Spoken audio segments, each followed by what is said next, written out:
Welcome, welcome, welcome, welcome, wherever you are joining us in the world to our global live Tea with Miss G. And I am so honored, humbled, and a little bit giddy, or maybe a lot giddy, that the three incredible folks who said yes to being a part of this courageous conversation said yes. And they have showed up from near and far. And I'm so excited to introduce them, to dive into our live conversation. We are gathered today in honor of last week's International Day of World Indigenous People. It was celebrated on August 9th. The United Nations celebrated online on August 10th. And it was this global recognition of honoring Indigenous people and looking at the title and the theme this year, I think was really specific. It was honoring Indigenous midwives, safeguarding life and well-being. And in that celebration, they're celebrating caregivers and knowledge holders. And I love that the beautiful guests that we have today are knowledge holders in that sacred space. So I'm going to introduce who our incredible guests are, and we're going to have a good old-fashioned conversation. So first and foremost, I want to say thank you, John Bud Makata, who is joining us from the Paula Band of Mission Tribe right here in Southern California. And we have been honored to have been a guest in your home, your family home. And I love that you're joining us today from the Cuppa Cultural Center right there at the Paula Band of Mission Tribe. So thank you for being here, John. Thank you very much. Hello from Paula Band of Mission Indians down in Paula, California. Again, my name is John Machado. I'm so happy to be here, and it's an honor to be joining with these wonderful people here. So delighted. Thrilled, absolutely thrilled. Working our way up geographically, I'm going to welcome Candace Houle, soon to be. By this time next year, she will be Dr. Candace Houle, and she is joining us from Alberta. She is the principal of the Kihawan Cree Nation School, and that is in the Saddle Lake Nation of Treaty 6. Candace, soon to be Dr. Candace, thank you for joining us. Thank you for having me today. I'm really happy to be here and feel very humbled to sit amongst the group here today. It's very nervous and excited about today to hear the dialogue and just share the knowledge and take away new teachings. I can't wait. And when you are done with that dissertation, I want to be the first to read it. After you do your dissertation, send it to me so I can learn and continue to grow. Thank you. I love that. It is Monday right here in Southern California and Long Beach. It is actually 8:00 in the morning on the other side of the world. Meredith, who I'm going to introduce in a moment, is from New Zealand, but she's actually joining us from Perth. Meredith Akuta Brown, thank you for joining us on Tuesday morning. We were texting you this morning, hoping that we didn't wake you too early to join us, but we were so excited to welcome you. So you were joining us on Tuesday morning.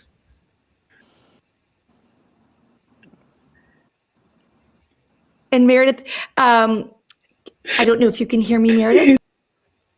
Isn't it crazy the world how we do that? Australia. It's amazing how we are all gathered. And I'm going to be cutting in and so as I stated earlier, I'm so proud to be part of this. And if we have a little bit of technical difficulties with Meredith, I'm going to apologize up front. Meredith is not at home in New Zealand. She's actually in Australia, and she's not hardwired. So if at any moment her internet comes in and out, we will just be patient until she can hear us. And whenever you freeze on my screen, you freeze with the most beautiful smile, Meredith. So.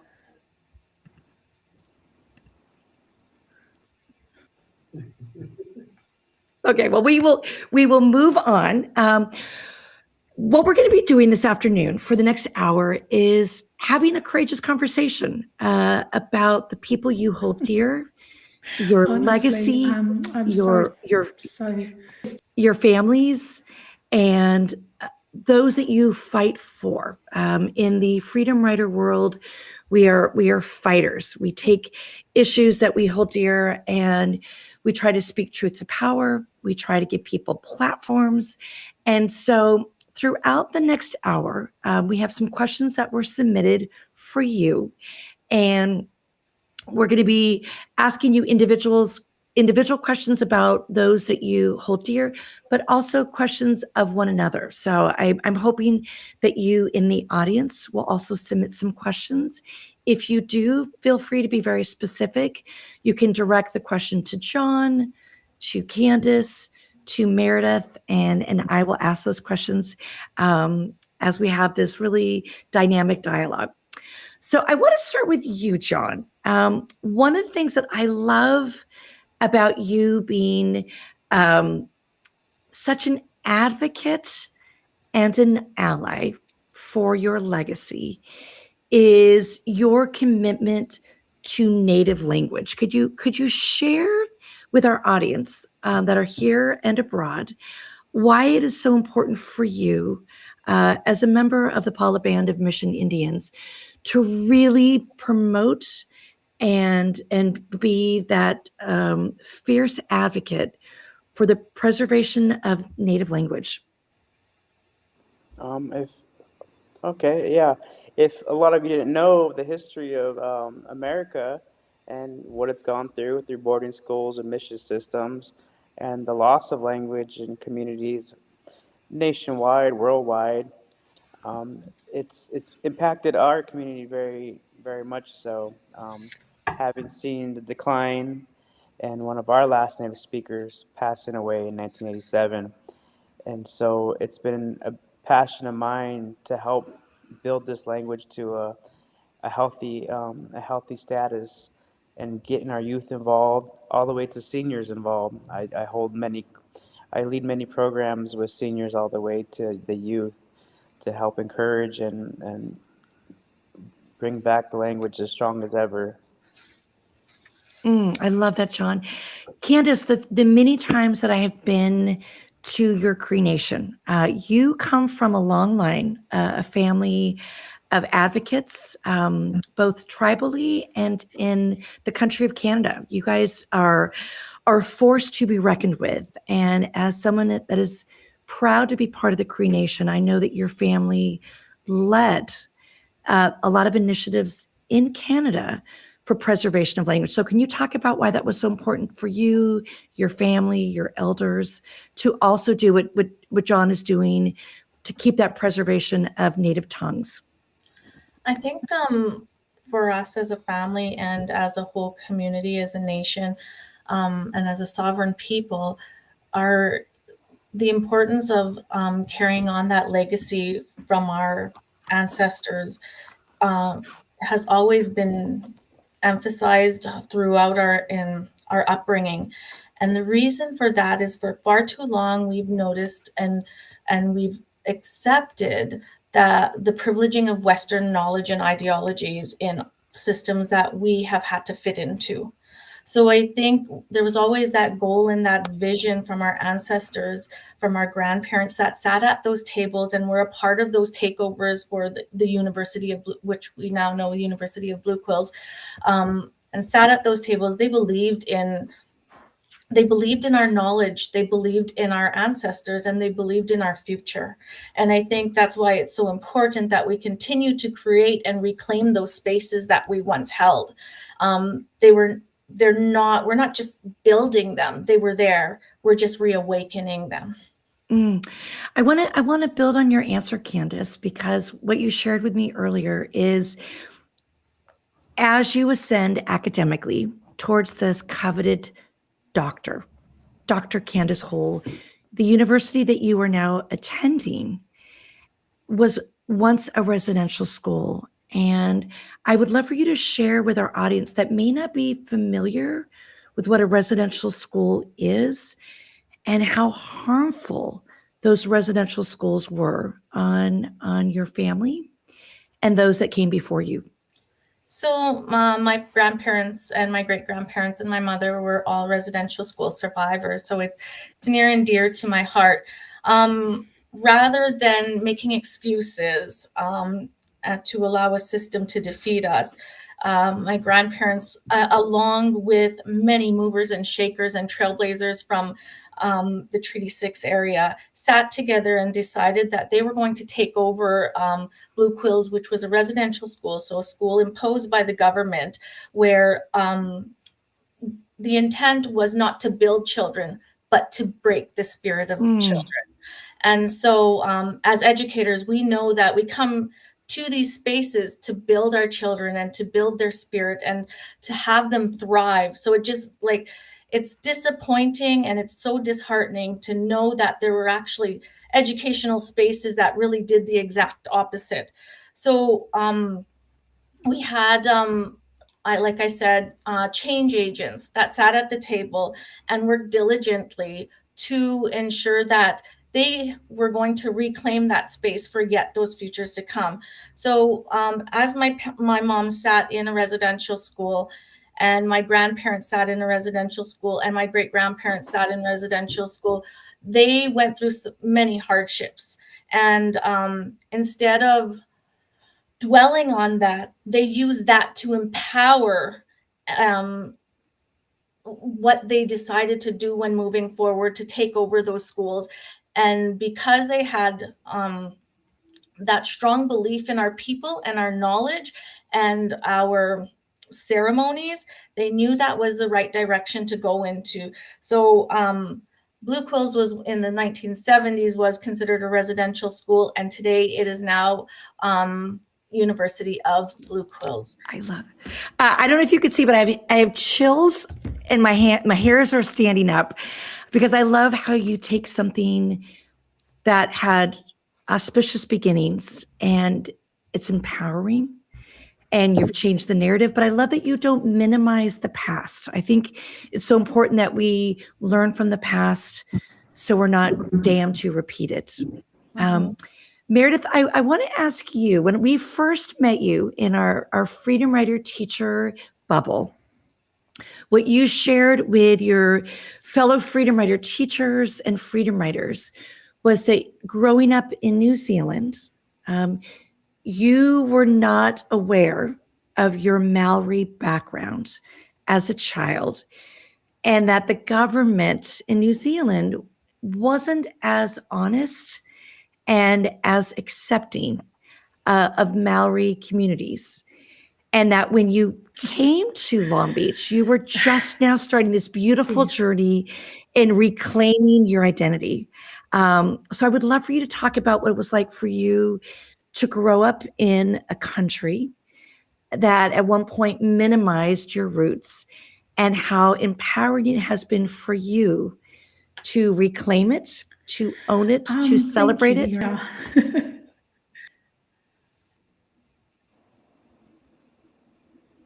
So feel free to share what that was like. Yeah, it's hard. I have been a voyeur of my culture. I've watched around me. I've heard it and seen it and act, but I wasn't a part of it. In our colonial story, that notion of assimilation is very embedded. And I have a European Pākehā father who's Welsh, and my mum is of Scottish and Māori descent. So at the tender age of 30, I learned that I had Māori heritage and where it was from. So where I was born and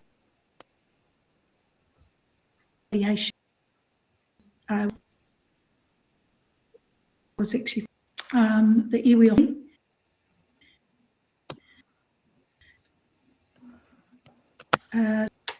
so it was, I actually cried for the first time. I kind of really cried when I said my peha, and it is like our landmark.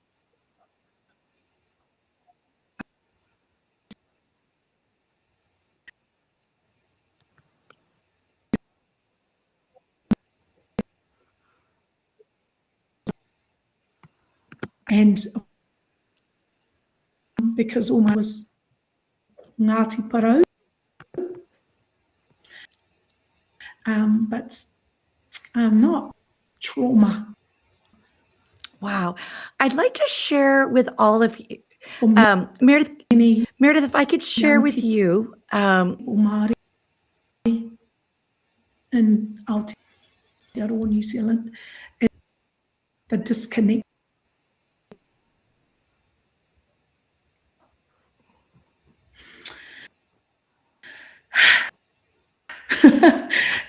Meredith, I'm going to more and more connections happen. I love that. And I apologize for our listeners for the connection. Meredith, what I'd like to do is I'm going to show a way that we were introduced to you. That was really fun when you were at our Freedom Writer teacher training. One of your fellow Freedom Writer teachers talked about doing Indigenous dance. I don't even think you've seen this video yet. And one of the dance he did was the haka, and you leapt up and you embraced it. So I want to show this video. I don't think you've seen this. And on the other side of this, I think it's very celebratory. So let's take a look at the screen of how we were introduced to Meredith's culture at a Freedom Writer Institute. Come here.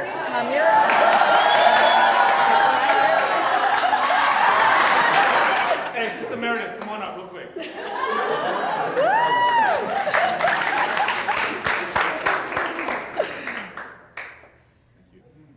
I'm going to do a haka, it's just a basic kamatse. And basically I'm telling you that to life, to death. And don't mess with our people. And she's going to be doing some harema in the back here. And if I can do honor to the Maori people, I would be honored to do so. You honored, man.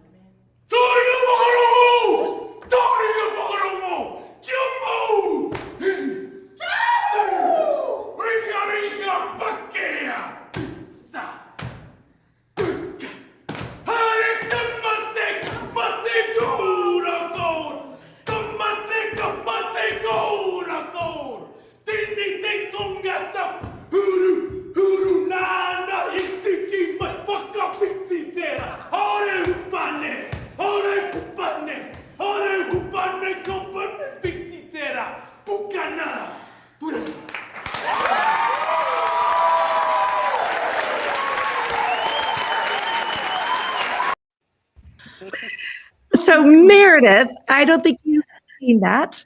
One of the things I want to share with you, Meredith, and you, Candace, is that Freedom Rider teacher that you both know and love, Kyle, Dr. Kyle Reyes, is actually a provost at a university in America that experienced a horrific murder of a very controversial political figure by the name of Charles Kirk.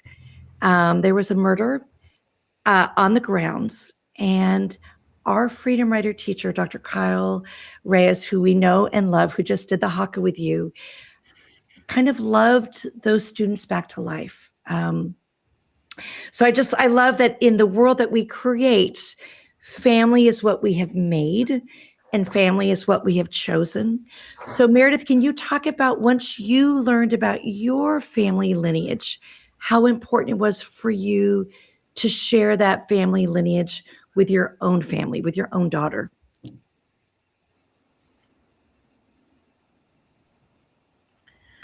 That's, I guess, been the best part of finding out and knowing who I am, what I come from.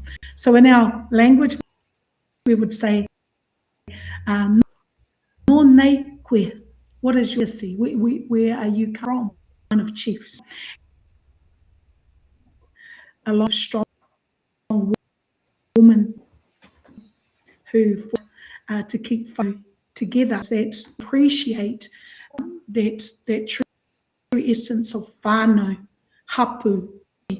You mess it up so badly, and there's so many disconnected.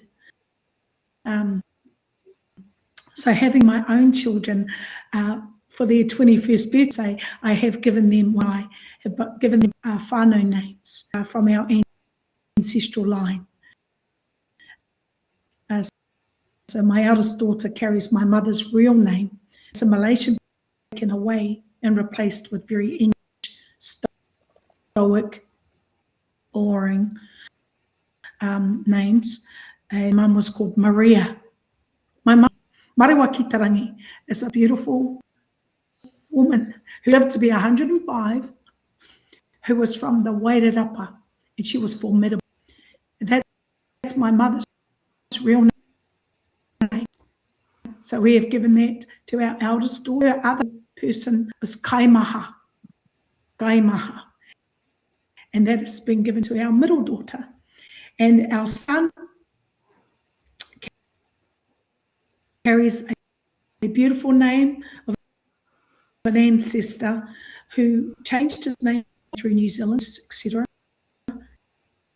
But his first name, his real name was Iwiko, which is about a whole bunch of people together, which my son carries. So we have been whakams because we've seen. Going way back, It's I want. It's powerful for them to carry, but to know heritage, to know. I love that. So John, blessed that I can learn to do better. Oof. For my children. I love that. I apologize once again to our listeners. It is Tuesday in Australia, and Meredith's connection is not as crystal clear. So I hope you hear it a little better than we hear it, as we are deciphering her beautiful answers. So I want to go to you, John.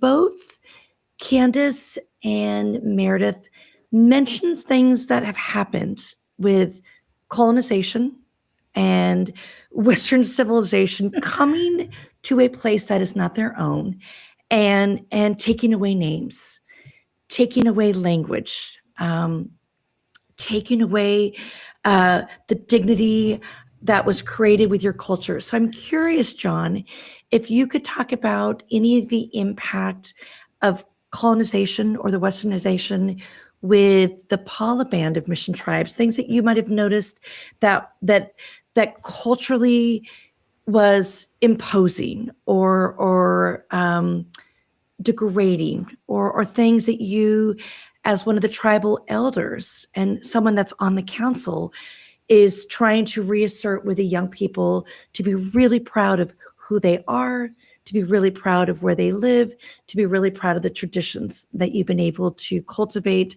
and continue. So all of it, the language, the culture, the land, the waters, it all has had an impact. And these fights to, get these lands back, take ownership of our waterways and protect them, so they don't get polluted and they don't get encroached on, and protecting our nations, our sovereignty. And like I had mentioned before, protecting our culture and our land, our culture, language, and our songs, our stories, and preserving those with our youth, empowering them with the knowledge to move forward with them going into the future. And having our seniors, our elders teach our youth and being a part of that, teaching them that knowledge from right and wrong, and helping guide them, because they say they're the future, but one day they will be the future. But right now, our elders are the future who are guiding us into it. Can you talk a little bit more about the elders, John? The reverence and the knowledge that you bestow on them. Talk about that beautiful relationship that you have, because I know that you work with the youth. So I feel like you're in between the elders and the youth, and you're this knowledge holder, but you're also teaching one to teach another. I could go emphasize more on the elders and how they are still teachers to me. We talk about, culture, and they share songs, they share stories, they share, ways of old days, and obviously having to adapt into the future, and seeing the differences with the modern advances. And bridging these gaps between these youth is important.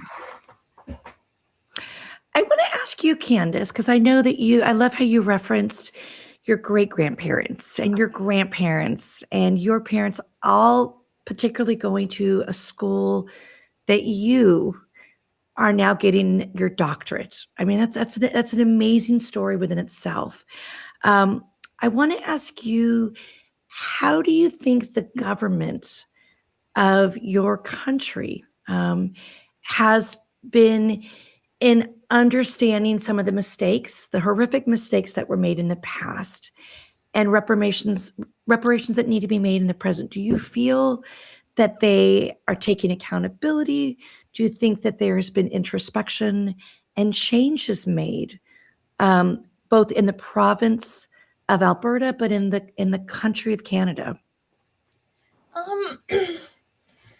I believe somewhat that there's been some changes made, but I think, unfortunately, I hate to share this, most of those changes have been made from our population, where we have regained that confidence to speak out and stand up. And so there's still definitely a lot of systemic barriers that we encounter on a daily basis. Not to say that we do have allies and we appreciate the work that our allies do for us as well. But at the same time, I think a lot of the work is being done first and foremost by the Indigenous people within our country. And unfortunately, sometimes those people get tired because sometimes it can feel that we take 2 steps forward and 10 steps back in some situations. So I believe there's hope. I believe we are moving forward. There's different spaces and places where voices are coming out and sharing more of their concerns, even politically. We see more and more Indigenous people taking political positions, not only in our nations, but also in municipalities and also federally. So that's a great start to have those people sit in those spots and advocate for us as well. And again, we always need those allies and that support. Do we have room for growth? Absolutely. Does this country have room for growth? Absolutely. Does our province have room for growth? Yes, it does. And I challenge all members of Alberta to see the importance of treaty and understand that they are treaty people as well. John, I want to ask you, in the last few years, there's been some politics of Canada coming forward, sadly, after something horrific happened, where they would find mass graves of young students. And so they tried to get ahead of that story. Do you feel in America that the American government has taken accountability, or do you wish that they would do more? Well, there was official apology given by Governor Gavin Newsom years ago. Obviously, an apology and living up to what you're apologizing for. Even we have these stories of loss of land. The Cupeño people, which are my people, part of my people, were forcibly removed from their ancestral lands and their grave sites. All their ancestral sacred sites in 1901, and then we were moved down here to Paula in 1903. So obviously repatriations are in order to get these back. I mean, there's so much more that can be, there's like how Candace was saying, there's so much growth, not only for our people, but obviously for these government agencies that we need to be pushing for and advocating for and teaching our youth to go after these and don't stop. I love it. John, can you share a little bit more about dislocating and where your people, your legacy was from, and where you now reside? How that came to be, and what is that like? Can you ever go back to that native soil that your ancestors lived, or can you explain that policy and that hardship? There was loss of land and our ancestral lands, like I mentioned. There was a court battle. It was taken to the Supreme Court and to the United States Supreme Court and California Supreme Court, but eventually we lost that battle in 1901, and it led to our eviction notices in 1903, which were eventually pushed out. But these loss of lands were these battles were because people bought land around the territory, and certain defaults, things weren't signed in certain government agencies that needed to be signed that we didn't know. The Native people at the time didn't know that they needed to be signed. So we were labeled as certain squatter interlopers, and then eventually this trickery in the court led to these evictions. And all these sacred sites and sacred territories, our gathering grounds, our burial grounds are, still there, and we're still pushing to get these back, and we're still, even if to buy them back, we're still trying to get those back, but it's still Wow. a challenge. And I thank you for sharing that, because I think oftentimes after colonization, the history that is taught, probably in all of the countries that are being represented on the screen, what is being taught in our schools is not as accurate or as fundamental as it should be. And so what I love in this sacred space, the history that I was taught did not reflect that. I'm sure, Candace, the history that was taught to Canadians was not a reflection of what you're sharing with us. And Meredith, for you personally, for you being in New Zealand, not only was your history taught to you from the colonizers, but you weren't even aware of your ancestry being Maori. So I want to ask you, Meredith, after we met you, you went back to New Zealand, like on fire, and you became very political in the country of New Zealand. Can you talk about why it was really important for you? You've always been an educator, but why it was important for you to also be political in your country, to give a voice to the voiceless? I got fired up after hearing the fabulous Senator John Lewis tell us to get in trouble. And if there was a middle name for me, that would be trouble. I'm passionate because I believe we as a country have been fortunate to have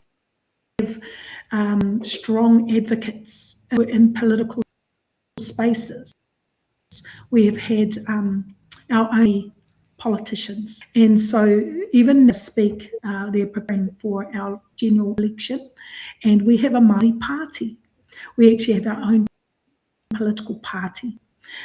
We have people passionate to understand that we for too long have been disengaged because our voice didn't seem to be not just listened to but understood. It's easy to tell your stories and have a beautiful story of why they're passionate, but it's having the platform and the true relation to actually be able to be heard truthfully, really deeply, meaningfully. So I'm really grateful. I live in a cars and has got very powerful historical individuals, so much for the language. So we have primary school pohanga reo, so the language is not, it's being fed into our luri's right from, they are learning kaupapa schools. So as mentioned, Candice, the regional schools, New Zealand also went through a time of native schools, where again the colonisers to teach us that white is right in the simplest terms. We had these beautiful matriarchs and people who said, "Carl, our treasure ours, and you will not get from us." So we've got more rangatahi students that are learning te reo Māori, singing te reo Māori, breaking out songs into the pop world, into the and our previous government accepted of our people mātauranga. So we have matariki. We have a day, a holiday that has been, recognised to understand our mātauranga knowledge of the stars, the ocean, the tides, all those things that navigated to Aotearoa, etc. But we have this for holiday now, New Year. So we have our own time to actually be truly us. And we've got, I brought thousands of to our governments who are currently very disappointing, to say it nicely, but they're actually a bunch of just not in respect to how we as a nation could shine bright with Tariki stars and teach how it's important to embrace and love come from an Indigenous kaupapa Māori or whakapapa Cree, or, it's like that's the magic, that's the sprinkling of wow. I go to your country to find my people, to connect to others that carry this mātauranga. So there's been a lot of movements. I was part of quite a lot of backlash, like hatred, when I spoke up about being Māori and having Māori seats at our table. And so my locality and our fight, we have the most. We have 5 seats at our table. Most councils throughout New Zealand have 1. Discussion, conversation, this courageousness. I love that. And all of us are here. We're a little tired. We're just I love tired that we're still going to battle, still fighting. But you know what? That's what we have in us. Fight. Speaking of the fight, John, I'd love for you to address how in America, Meredith mentioned they now have a celebratory day. There's seats at the table. I think in our country for the longest time, sadly, we celebrated Columbus Day, and it made a lot of people very uncomfortable. And now, at least in the state of California, we have Indigenous Persons Day. So can you talk about what a landmark decision that was for those of us in the state of California and some other states to say that we don't want to celebrate Columbus Day, we want to celebrate Indigenous Persons Day? I think it's a major accomplishment to get rid of these, and not just Indigenous Peoples Day. In California, we have California Native American Day. We have a month now that celebrates Native American culture, but there's also some, backlash when people, our current administration brings back Columbus Day and executive orders. So it can be challenging, but we're still going to celebrate Indigenous Peoples Day no matter what. I mean, we're going to celebrate it every day and just be prideful about who we are as people, and we're going to celebrate this culture no matter what. Not because someone signs it away saying otherwise. I appreciate you saying that. I want to share a question for each of you that was submitted, and I also have questions that are coming in. So the first question is going to be for you, Candace. This question was from Tony, and I want to give a little bit of context. Just recently, there was a pageant in your country, and the Miss Universe winner, the previous winner coming in, is Indigenous. She is Cree. And at this very pageant, I believe it was last week, there was a segment of this pageant with costumes. They wanted people to dress in something that they felt represented the country of Canada. And 2 of these young women in this pageant culturally appropriated. And so I wanted to share this question to you from Tony addressing that situation. And on the other side of this question, I would love for you to talk about why it was so important that it was addressed in real time and how we all can learn from it. So this is Tony, the Freedom Writer, who was so lucky to meet you and learn from you when you were a Freedom Writer teacher here in California. But I love that Tony is paying attention to the politics of Canada and asking you this really important question. Hi, my name is Tony. I'm one of the original Freedom Writers, and I have a question for Candace. With the recent actions by Ashley Collingbull, the Miss Universe winner, calling out the use of traditional Indigenous clothing being used as costumes as cultural appropriation, where do you think we should draw the line between a healthy respect for a culture and cultural appropriation? Thank you.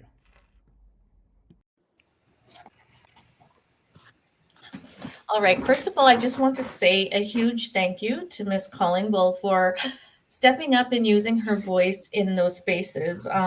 So as we know, we don't have access to all spaces. So whatever space we're connected to, I think it's very important for Indigenous people to be able to use that voice and to also take that responsibility of protecting those sacred spaces and those sacred items of symbolism that we bring forward.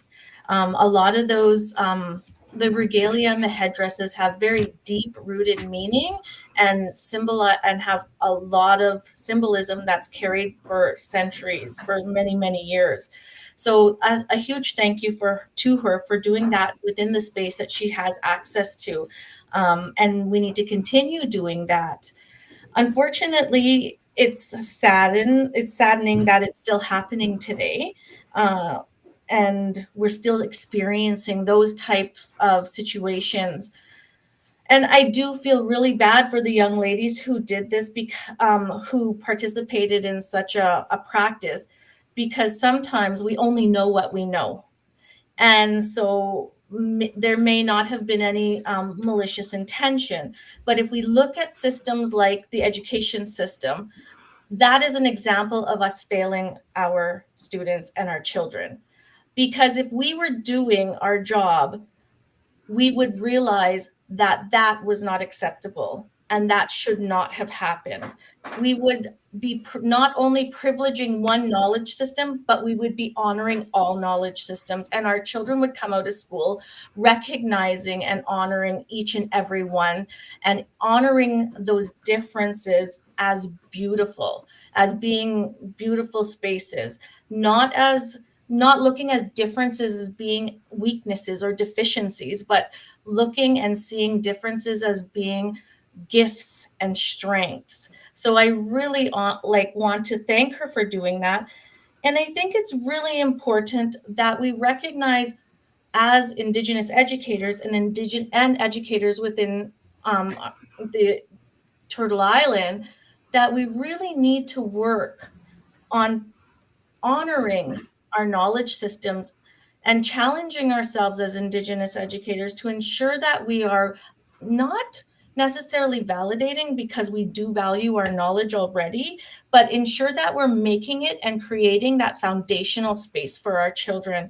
And I appreciate Ms. Collingbull doing that and sharing that with the rest of the world, because it needed to be said and it needed to be heard. I think if we looked at knowledge systems and we looked at how important, and I wanted to just say, hearing John talk a few minutes ago about the language and how the elders share that language and how he works with the young people as well. Well, we know that there's so much importance around reciprocity, because our knowledge is forever moving. It's not going in and attaining information, retaining information, and regurgitating information. It's about moving knowledge that carries spirit and carries a history and carries narratives.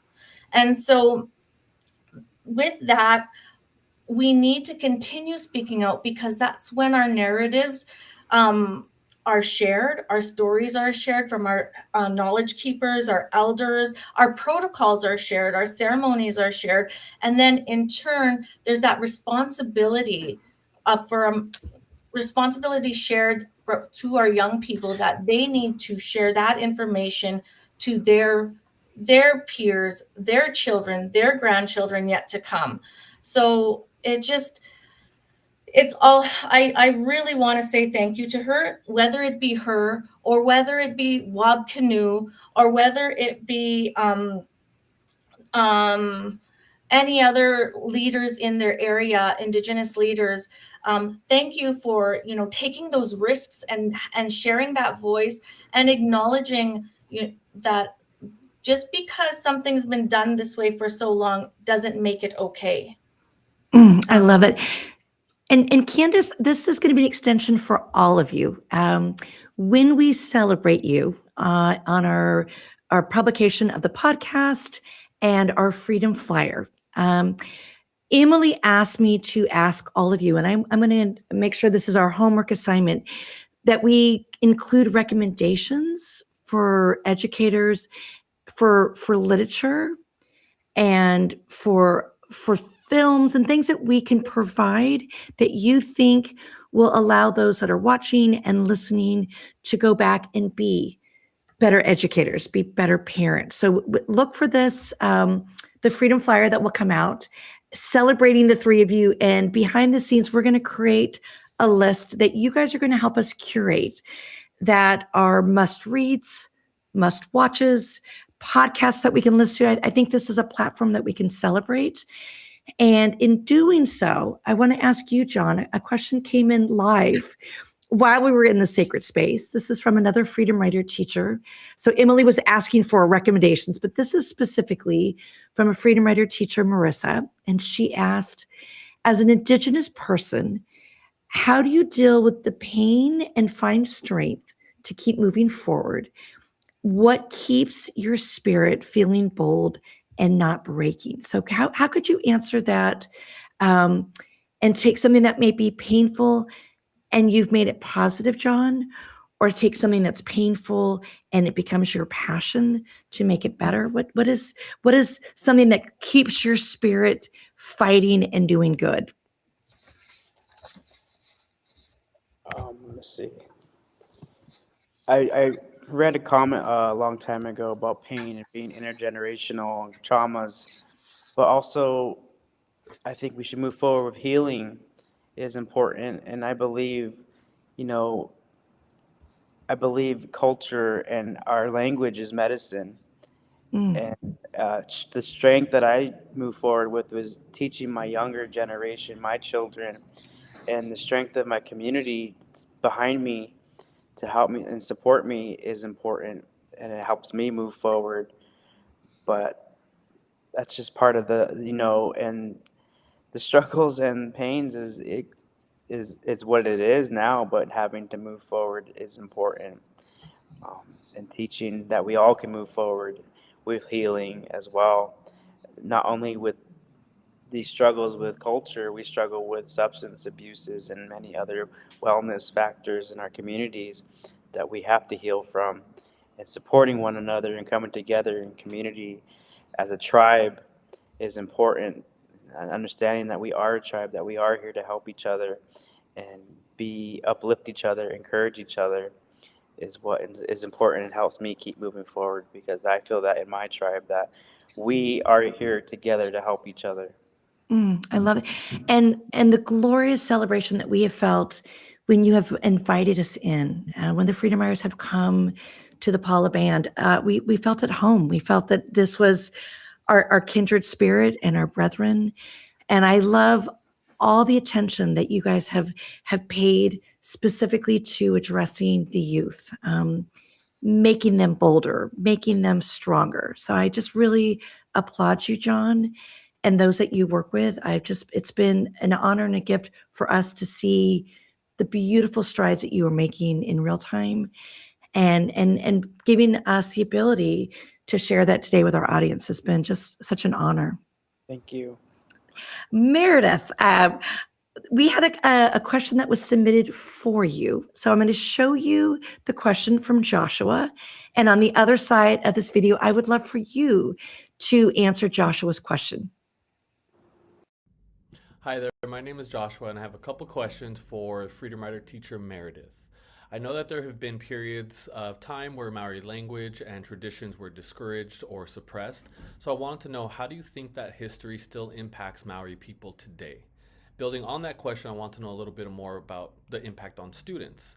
So I want to ask, how can educators make sure Maori culture is not just acknowledged symbolically, but is genuinely respected and reflected in the way Maori students are taught and supported? Thank you. Thank you so much for the question. Yes, New Zealand Aotearoa that cultural, dumbing down and saying that that's, so one of the things is educators and those that really want to see, participate and protect the beauty of their world, te ao Māori, is to understand the value of the language. The language carries us, as Candy's talked of. Things spiritual in this world are really hard pressed to be understood. And for Māori particularly, the language has beautiful wairua spirit and power. For students being disengaged, it has impacted their sense of valuing themselves, who they care, what they carry. And we see this with a lot of our schools needing extra support for that carry the kind of intergenerational trauma of not being valued in their cultural context. So educators, it's really important to understand always lesser because of your culture. It's important for educators to understand the power of that mamae, that hurt, that can hold back. You carry this inherent spiritual, wonderful, but too long it's been not valued. So I think for me as an educator and understanding, listening and hearing that and sitting with, it's uncomfortable, but it needs to be sat in and understood that it's been generational, and that's held young people back. It's suppressed their ihi, their joy, their spirit, and they take time to unpack. So educators need to sometimes sit with uncomfortable spaces, be open to that. But also we're very fortunate, as I said, to have forbearance, the legacy of writers of our culture that are leading through, making differences. But it's just awesome because accepting and valuing culture, everybody wins. What's good for me is good for you. It's that simple. We say it often as Māori. Well, Māori is good for Māori. And when we are embracing all of ourselves, we flourish. So I'm in Archon, we are fortunate to have strong speakers of the reo speaking in our parliament, doing a haka in our parliament, dismantling. There's a lot of dismantling of what we call the dominant. And I think that's a movement I'm proud to be a part of. And I watch as my country continues to push for more dismantling of that dominant space. Because, as I said, there's more beauty to come in this space. I love that. More beauty to come. Speaking of beauty to come, Candace, when you were with us, you taught all of the Freedom Riders a phrase that I have heard them reference for the LGBTQ plus IA community. You talked about being two-spirited, and it was such a beautiful description that I had never heard before. One of your colleagues, Darnell, used the phrase that I had also never heard. He said, I don't like saying that I'm coming out, a phrase that they often use in America. He said, I prefer the phrase inviting people in. And then you promptly got up and you shared this beautiful context about being two-spirited. Would you educate our audience about this beautiful cultural phenomenon that's so loving, so inviting, and so inclusive that I believe that in our country we could learn from you? So I'm not an expert in this area, but the teaching that I was taught from our elders and our knowledge keeper is when our people come to this world two-spirited, they have the gift to see the world from two different lenses. And so it's not a weakness. It's not anything that should be frowned upon. In fact, it's something that should be acknowledged, valued, and seen as something absolutely beautiful. So I think it's just going back to the importance of relationality with Indigenous people and knowing that that relationship with everybody and anybody and beyond that with the spiritual realm and also with the land is so very important. And so I think we all bring something. We all bring something. It's our responsibility to ensure that we're bringing that and we're helping others bring their gifts as well. One of the things I've been taught before by one of the professors, Dr. Patsy Steinhauer, was never, never ever simplify your knowledge system. And I think that's so powerful because sometimes we look at we're made to believe intellectual knowledge is so important and the be all end all, when really, if we're looking at holistic learning, holistic processes, then we're taking care of not only that intellect, but also that spiritual being, that physical being, and that emotional being. And that's so important to create that balance. And again, so we can share that and our learners can share that and they become teachers of that information, and we're sharing that information. It's moving, it's living. It's not something that you just attain and walk away with. It's something you live with and you carry and move forward. Because of you, Candace, and that beautiful idea of two-spirited, I became ordained, and I'm really proud that I have been able to officiate many same-sex marriages. One just a week ago with two beautiful brides, and also in the past with grooms. And I love sharing what you taught me about the gift and about the spirituality. So I thank you for that. I really thank you for that. Sadly, with our one of our beautiful brides, her father did not attend. And I wish that he had that spiritual connection and that outlook like that you shared with your elders of it being a gift, not a deficit. John, you seem so nurturing and protective. And I want to ask you, as a gentleman, as someone who is nurturing and loving, to talk about the righteous indignation that many of us who are in the know understand when Indigenous women simply go missing and there's not the outcry.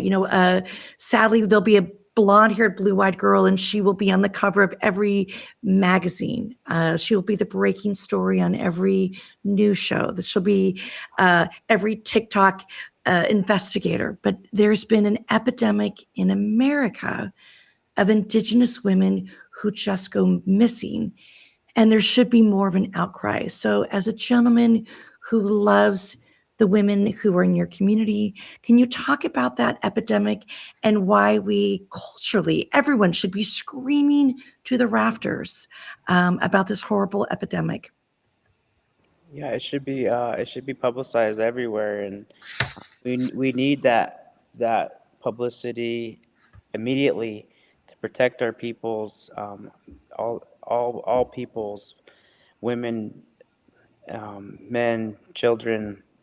It's important that we help get these informations out there as soon as possible, and creating these spaces within our own communities and helping each other to communicate and create these networks with our people and create these systems to help get this outcry uh, out there immediately. Sometimes we need to do it ourselves if we have to, and we can't rely on others. I feel like we have to. It's important to get it done and creating, like I had mentioned, creating systems and creating these networks because our people are important. Every one of them, every one of your person, man, child, woman, elder is important in our community. They carry knowledge or knowledge to come, and if we lose one of them, that's a big loss in our community with any one person. Everyone brings something different to the tribe. I love that. I want to do a follow-up with you, John. Freedom Rider Sue Ellen was the first person who received the phone call from the Paula Band of Mission Indians.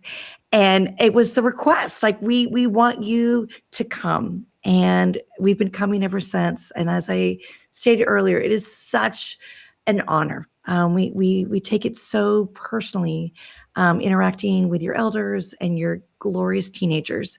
So Sue Helen had a specific question for you. And on the other side of this video, I would love for you to answer Sue Ellen's question. Hi, I'm Sue Ellen, one of the original Freedom Riders. I've had the wonderful privilege of working with the young people from the Paula tribe, and that experience has meant a great deal for me. John, from your perspective, what are some of the most pressing issues Indigenous youth are facing today? And what do educators need to better understand in order to support them in a meaningful and respectful way? Yeah, thank you, Sue Ellen, for the question.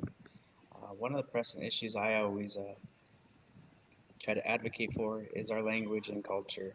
Obviously, we're losing it, and we need to protect it.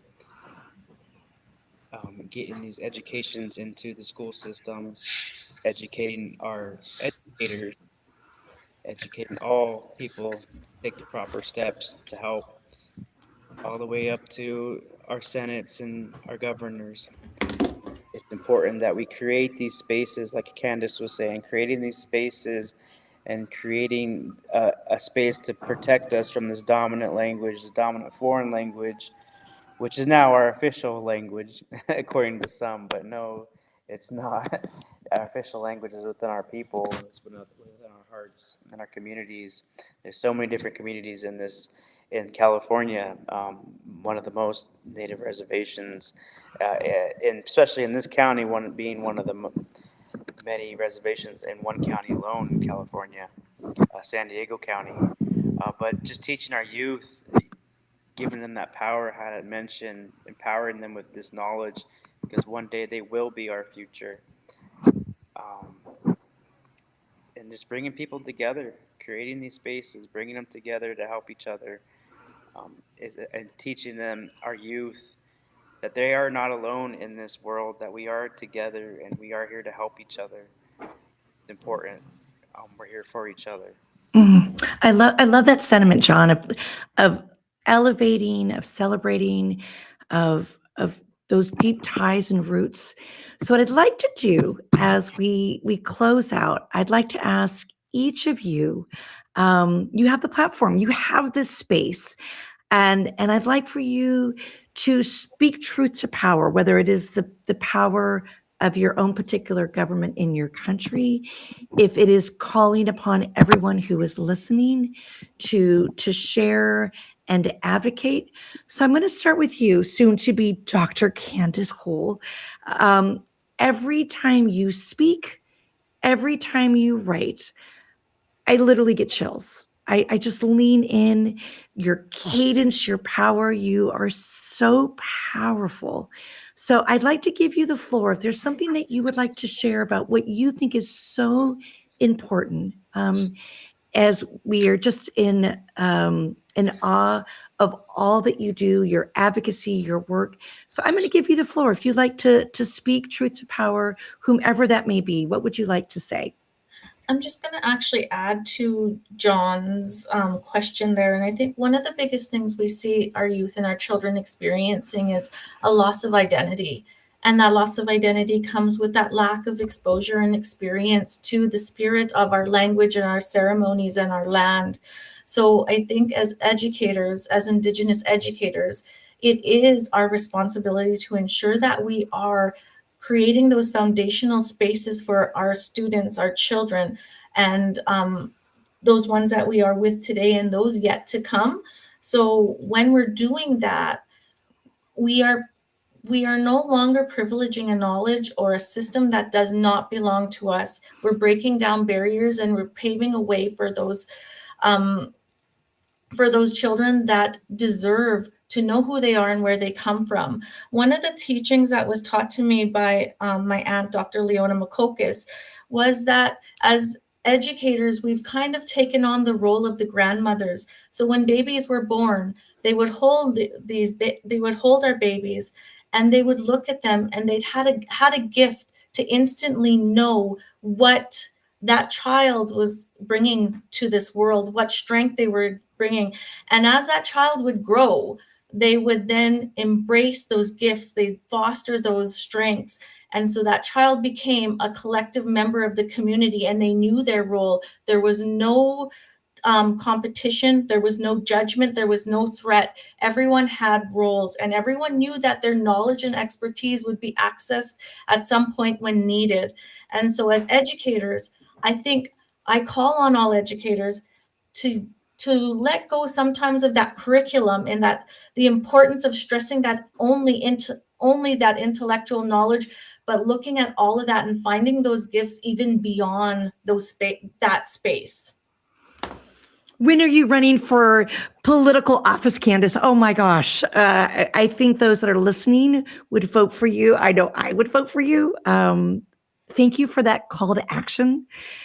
Meredith, I loved earlier you referenced our namesake, John Lewis. For those that don't know, John Lewis sadly has passed away, but he was an original freedom rider, RIDER, a civil rights activist in America. But he fought his entire life as an ordinary person doing extraordinary things, and became a politician, went on to Washington, D.C., became a congressman, Congressman John Lewis. And as Meredith so poignantly pointed out, he had a saying, getting into good trouble. That was his mantra, to get into good trouble. And Candace, he was arrested 44 times, even while he was a politician, standing up for Indigenous people, standing up for genocides, giving a voice to the voiceless. So for you, Meredith, in honor of our Freedom Rider namesake, and you said that you had Trouble would be your middle name. Hopefully it would be Good Trouble. What would you like to say to the world? What is your mantra or your mission representing those that you humbly serve? Well, in our culture, we have these beautiful whakatauki proverbs, and I found this that says, e te kōkō, e kete te kākā, e kuku te kereru. Those are three different birds, and so the tui chatters, the kaka gabbles, and the kereru coos. As you know, I'm very verbose. And in the space of us as people, and be it getting in trouble for good, it's really about the diversity of what we see trouble is. And within a cultural, haka, and in a narrative of our spoken word and our being, trouble doesn't have to always be seen as a negative. And that's about John's kōrero, his speech to us, because it inspires us that sometimes we have to poke, we have to push, we have to kind of just nudge, but we have to do it in a way that I believe inspires. It evokes better thinking, reflecting on, why did I say that? Why do I think that? I need to unpack my unconscious bias of why I perceive people like that when I don't really know. So being brave to ask questions, to unpack my personal thinking, to say, maybe I got it wrong, to be okay with that, to advocate for us to be better consumers of our conversation. Our reciprocity is about how much do you know, how much do I know. Together what we know can make a better world, because we are unpacking things that perhaps haven't been taught right. We know that has happened many times over. And you mentioned thinking, post-colonization, the art is realizing there's more to know, so much more to know. And our rangatahi young people, they carry knowledge. They're not empty vessels. They know things because it's inherent in them from their ancestors. And I think in a cultural context, the beauty of being allowed to be exposed in every vulnerable, every brave, every courageous moment carries all of those things that we didn't know. So we don't know what we don't know, but we can always ask a question and open up a veil, remove those curtains that hold back brave conversations. And I've witnessed this myself personally, having people ask me questions, things that I still know. So I'm brave enough to say, I don't know, but I'm prepared to go and find out. So I love that people want resources, because we have intellects, we have stories that are just from children that can open up so many more vessels of knowledge streams. For me, the power to stand in who I am makes me a full person, complete, and I can be as I want to be because I know who I am. And I'm proud of my Māori heritage. I don't think I ever was for a long time, but now I am, and who I can be and who I'm becoming. And there's so much more. We talk of decision making. So everyone who's in political world, think of the grandchildren's grandchildren. Think further ahead now. I love that. John, I want to give you the last say. You have these formidable women who want to change the world. And I think we in America could learn from them. And I believe we in America could learn from you. So how would you like to end this conversation, this bravery and this dialogue? What would you like to say that all of us could take away? There's so many thoughts running through my head. I'm just so thankful to be amongst these and live amongst these beautiful and smart, strong women. It's just, I'm grateful that they bring this knowledge to their people and they're willing to share it, and being able to listen and being part of this is I'm so grateful for, an honor to be part of this. I these cultural exchanges are important with our communities, but I just have to agree with everything they're saying. Ask these questions of your elders, preserve your languages, learn your cultures, ask these questions to learn. That's just some things I always teach them. Learn your stories, because that's, we always talk about the cultural identity of us and what makes us and what separates us and our different cultures. Just advocating for the lands, the waters, the animals, protecting what we have, and saving these stories, because this is what culture keeps. If you want to keep your culture, these stories are what keeps your culture through the years and the generations. I love it. I have an invitation for you, John. Candace is going to be coming to California as part of her doctoral studies, and we're trying to get some incredible opportunities for her to visit schools here in Southern California. I think we need to make one of her visits to the Paula Band of Mission Indians. What do you think? Will you host her as she's in Southern California, learning from us? And I know she could share a lot with your community. So offline, we will strategize and share. But I would love to bring you guys together in the way that Meredith and Candace were together on this sacred soil here in Long Beach. I'd be honored. Yes, truly honored. I would love that. So we'll start strategizing now, Candace, when you come. And if you are listening and you live in Southern California and you would love to invite soon to be Dr. Candace Hull, I just love saying the doctor part over and over again. If you would like to invite her in to meet your students, to see your school, to have her take that back to her dissertation, that would be amazing. It's a school night for some of you. Some of our schools have started earlier here in America. Some of you are still in the midst of summer, but I want to thank all of you for joining us. For Meredith, it is now Tuesday morning. For those of you in America, it is now Monday evening. I cannot thank you enough for coming to this space, for sending us questions, for adding support in the chat room, for listening to this later when it becomes a podcast, and for asking those bold questions of, well, what do we do? Give me the resources, point me in the right direction, allow me to be an advocate and an ally and a fighter beside you. So for our incredible guest, I cannot thank you enough for sharing. for being bold and for making us better and being a part of our live Tea with Miss G. Thank you all for listening at home, and thank you all for being in the sacred space. Thank you. Thank you. Thank you.